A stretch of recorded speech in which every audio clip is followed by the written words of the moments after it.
Oh, what's up mga vloggers? Today, banding naman tayo. As you can see, nasa mountain province na naman tayo. As you can see, yung energy ko ngayon, sobrang nakaka-chill, no? Kasi tignan nyo naman yung ginagawa ni Papa. Magtratrabaho na naman siya para sa daanan natin. Tapos nakikita nyo naman, nagpapa-improve siya ng mga daanan para mas maganda yung background ng mga vlog niya. At yung purpose naman ng ginagawa niya, nagpapa-entertain at nag-i-inform.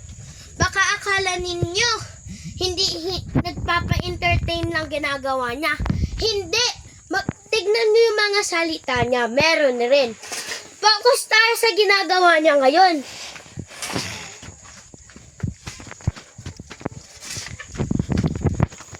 Shhh! May nanganganak, hindi sila pwede magulat. So, ayan, tignan niyo yung mga chicken natin. So, nag-i-improve na rin sila. Parang, kailangan nila ng quiet na voice. Pero, tignan niyo, dumadami na rin sila. Pati pa yung si Papa ko, sa sarili niyang ginagawa, natutuwa na rin siya. Kasi, mas maraming nai-improve, mas maraming nag-e-egg na chicken kasi kailangan ring dumami, mag-improve rin. Pero, hindi rin sa pera yung pinagkakatuwaan niya.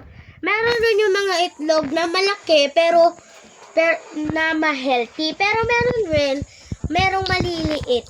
Pero okay lang daw kasi tinatrabaho rin niya yan. Pwede rin mag-improve pa. Tara, tignan ulit natin. Tara, mag-change tayo ng pan dyan. Sa next fun natin ituloy yon. So, ayan, nakikita nyo naman yung view. Parang yung energy ko, nakaka-chill rin. Nakikita nyo, ang taas-taas, Tapos naman, meron dito yung official vlogger na palagi nyong nakikita. Naririnig. Oo, naririnig. At nakikita at naririnig. Hindi naririnig. Humarap ka. Hindi lang nakikita.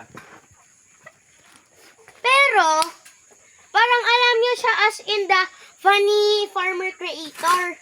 Small creator rin siya, pero mayroon rin siyang ginagawa na maganda. Hindi lang siya nagtatanim, pero nag-aalaga rin siya. Nag-i-improve rin siya, ganon. Ganon ang ginagawa niya.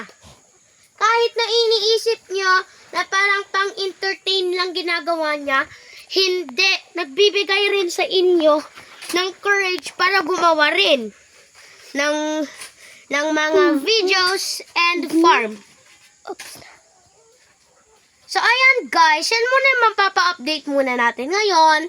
So, thank you ulit sa pagkinig ng update na to.